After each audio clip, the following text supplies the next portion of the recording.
Deputy CM Pawan Kalyan Tadepalli సమీపంలోని నొలక్కపేట దగ్గరున్న police firing రేంజ్ను సందర్శించారు. అక్కడి అధికారులతో మాట్లాడి ఫైరింగ్ విధానాలు, ఆయుధాల వినియోగం గురించి వివరాలు అడిగి తెలుసుకున్నారు. అనంతరం తన వ్యక్తిగత గ్లాక్ పిస్టల్తో ఫైరింగ్ ప్రాక్టీస్ చేశారు. తాను జాతీయ రైఫిల్ అసోసియేషన్ సభ్యుడినని గుర్తు చేసుకున్నారు పవన్ కళ్యాణ్. అంతకుముందు పలమనేరులో పర్యటించారు పవన్. కుంకి ఏనుగుల క్యాంపును ఆయన సందర్శించారు. కుంకి ఏనుగుల సంరక్షణతో పాటు ఏనుగులు మనుషుల మధ్య సంఘర్షణ నియంత్రణకు అనుసరిస్తున్న నూతన సాంకేతిక విధానాలను పవన్ పరిశీలించారు. కుంకి ఏనుగుల శిక్షణ విధానంపై ఆరా తీశారు. మరోవైపు ఏనుగుల దాడిలో నష్టపోయిన రైతులతో మాట్లాడారు పవన్ కళ్యాణ్.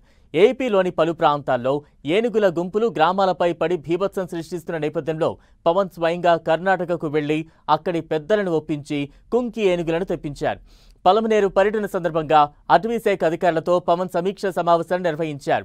ఈ సందర్భంగా హనుమాన్ కార్యక్రమానికి సంబంధించిన పోస్టర్ను డిప్యూటీ సీఎం ఆవిష్కరించారు. ఇందులో 11 అంశాలను పొందుపరిచినట్లు అటవీ శాఖ అధికారులు తెలిపారు.